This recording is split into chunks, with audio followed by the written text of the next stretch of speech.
راہ زندگی کے نشیب و فراز میں محبت کے احساس سے تازہ دم ہونے کے لیے پروگرام سنیے راہ زندگی۔ ہوا کے دوش پہ آپ سب کی سماعتوں کی نظر جاشوا کا سلام۔ امید کرتا ہوں آپ سبھی خیر و عافیت سے ہیں، اپنے اپنے کام خوب اچھے سے سر انجام دے رہے ہیں۔ میں دعا کرتا ہوں کہ خداوند تعالیٰ آپ کے کاموں میں جو بھی آپ کر رہے ہیں آپ کو بہت زیادہ ترقی عطا فرمائے، آمین۔ جی جناب والا، ترقی کی ہم بات کر رہے تھے تو ان دنوں میں بہت سے طالب علم ایسے ہیں جن کو ترقی ملی ہے، وہ اگلی کلاسز میں جا چکے ہیں، ان سبھی کو بہت بہت مبارکباد، اور جو کسی وجہ سے نہیں جا پائے ہیں ان کے لیے بھی ڈھیر ساری دعائیں کہ محنت کریں، پھر سے کوشش کریں، خدا آپ کی مدد کرے گا اور آپ ترقی حاصل کریں گے۔ اب کچھ لوگ تو وہ ہیں جو بہت زیادہ محنت کرتے ہیں اور کچھ وہ ہیں جو ترقی کرنا ہی نہیں چاہتے۔ پچھلے سال میں نے اپنے ہی علاقے میں سے 4 لڑکوں کا داخلہ کروایا government municipal degree college Faisal آباد میں، وہیں سے میں بھی گریجویٹ ہوا ہوں، اور وہاں کا ڈسپلن دیکھ کے اب اتنی زیادہ خوشی ہوتی ہے، ایسا لگتا ہے کہ جیسے کسی انتہائی مہنگی پرائیویٹ یونیورسٹی کا ماحول ہے وہاں پر۔ اب ہوا کیا، میں نے 4 کا ایڈمیشن کروا دیا، چونکہ وہ واویلا کرتے رہتے تھے، گھر کے حالات نہیں ٹھیک جناب، اور ہم پڑھ نہیں پا رہے ہیں، اور کیا ہوا کہ ان کے گھر والوں نے بھی یہ کہا کہ جی آپ ان کا داخلہ کروا دیجئے۔ تو اس کی والدہ کہہ رہی ہیں کہ اگر 35,000 میں ٹوٹل ڈگری ہو جاتی ہے 4 سالوں میں، بی ایس انگلش صرف 35,000 میں، تو مجھے کہنے لگی بھائی جی آپ مجھ سے ابھی لے لیجئے لیکن میرے بچے کو وہاں پہ پڑھا دیجئے۔ ان کا داخلہ ہو گیا۔ اب جہاں پہ میں ایڈمیشن کروا کے آیا تھا، اب میرا ایک دوست بھی وہاں پہ پروفیسر ہے، وہ بھی مجھے کال کرتا رہا۔ جب میں نے ان کی رپورٹ لی تو پتا چلا 3 تو گئے ہی نہیں، اور ایک جو آیا ہے وہ بھی 1.5 ماہ بعد چھوڑ گیا ہے، چونکہ اس کو پڑھنا ہی پسند نہیں تھا۔ اب جب میں نے پوچھا تو جناب رونے لگ گئے کہ جب میں اپنے گھر کے حالات کو دیکھتا ہوں تو میرا دل پھٹ جاتا ہے۔ اور وہیں پر وہ لڑکا جناب رونے لگ گیا، ڈرامہ کرنے لگ گیا۔ گھر والے کہہ رہے ہیں کہ ہمیں کوئی مسئلہ نہیں ہے، یہ پڑھیں۔ بھائی میں نے یہ کہا ہم تو فنکار تھے ہی اس علاقے میں، ہم سے بھی بڑے بڑے فنکار پیدا ہو گئے۔ تو اب جو پڑھنا ہی نہیں چاہتا، جو ترقی کرنا ہی نہیں چاہتا، اس کے لیے ہم کیا کر سکتے ہیں جناب؟ اس لیے ترقی کرنے کے لیے نیت کا درست ہونا بہت ضروری ہے، جذبہ ہونا بہت ضروری ہے۔ باقی جتنے مرضی کٹھن حالات ہوں، انسان آگے بڑھتا چلا جاتا ہے اور وہ ترقی کر ہی جاتا ہے۔ جناب پروگرام میں آگے بڑھیں گے اور سنیں گے تلاوت کلام پاک۔ اے خداوند میری باتوں پر کان لگا، میری آہوں پر توجہ کر، اے میرے بادشاہ، اے میرے خدا، میری فریاد کی آواز کی طرف متوجہ ہو، کیونکہ میں تجھ ہی سے دعا کرتا ہوں۔ اے خداوند تو صبح کو میری آواز سنے گا، میں سویرے ہی تجھ سے دعا کر کے انتظار کروں گا، کیونکہ تو ایسا خدا نہیں جو شرارت سے خوش ہو، بدی تیرے ساتھ نہیں رہ سکتی، گھمنڈی تیرے حضور کھڑے نہ ہوں گے، تجھے سب بد کرداروں سے نفرت ہے۔ تلاوت کلام پاک ہم سن رہے تھے، اسی کے ساتھ حمدیہ گیت۔ دعا پر میری کان دھر ہے خدا،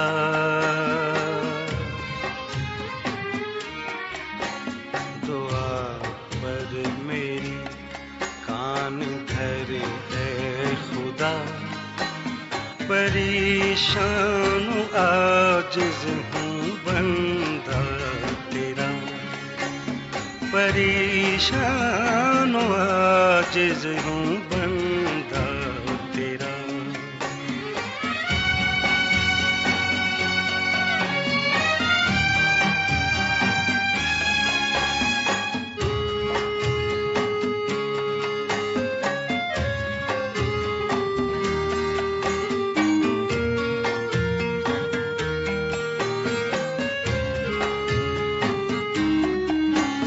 حفاظت تو کر میری اس جان کے،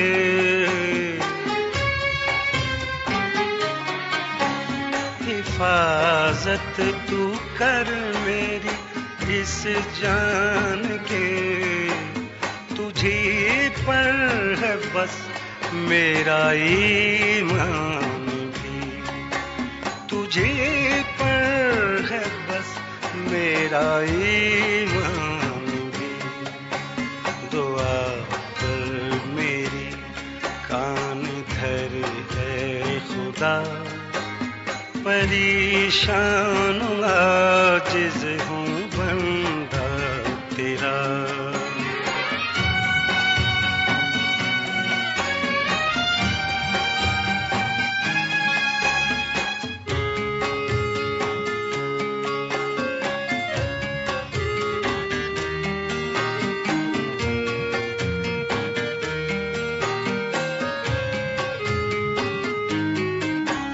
تجھی پر توکل ہے میرا سدا،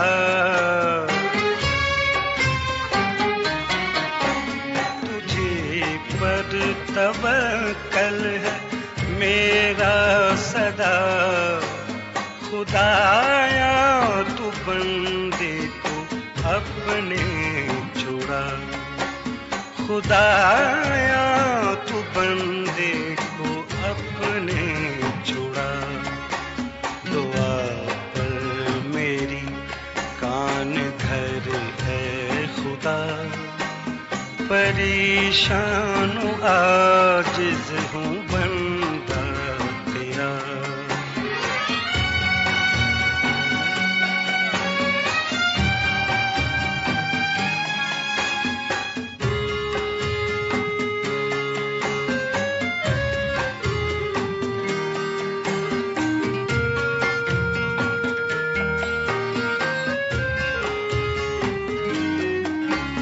تیرا رحم ایسوں پہ ہے بے شمار، تیرا رحم ایسوں پہ ہے بے شمار، تیرے نام کی کرتے ہیں جو پکار، تیرے نام کی کرتے ہیں جو پکار، دعا پر میری کان دھر ہے خدا، پریشان عاجز ہوں بندہ تیرا۔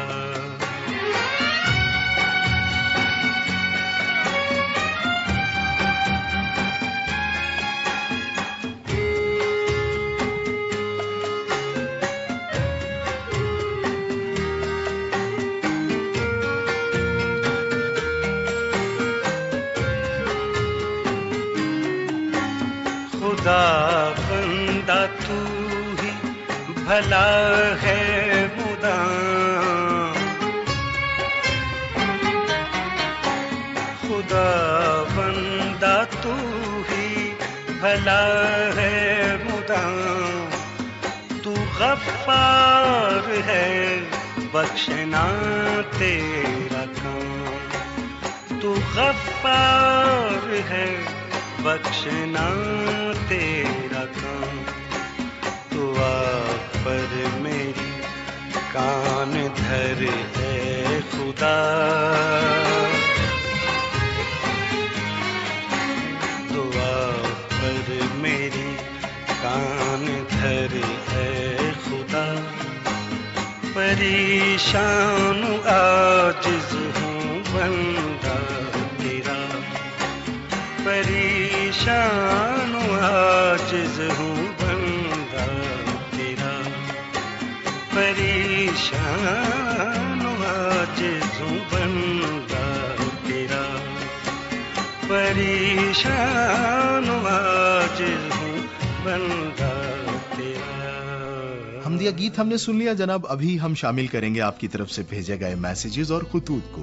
تو میاں ندیم صاحب ہیں جن کا میسج اس وقت میرے سامنے ہے، یہ وائس میسج ہے، اس کو لکھا گیا ہے، وہ میں آپ سب تک پہنچاؤں گا جناب۔ میاں ندیم صاحب کا تعلق ہے چک نمبر 142 ریبے کھڑتل چک جھمرا سے۔ لکھتے ہیں، راہ زندگی کی تمام ٹیم کو میری طرف سے سلام، پروگرام راہ زندگی 6 اور 7 مارچ کا سنا، اچھا لگا، بہت مزہ آیا۔ کہتے ہیں کہ پروگرام راہ زندگی سنا، بہت اچھا لگا،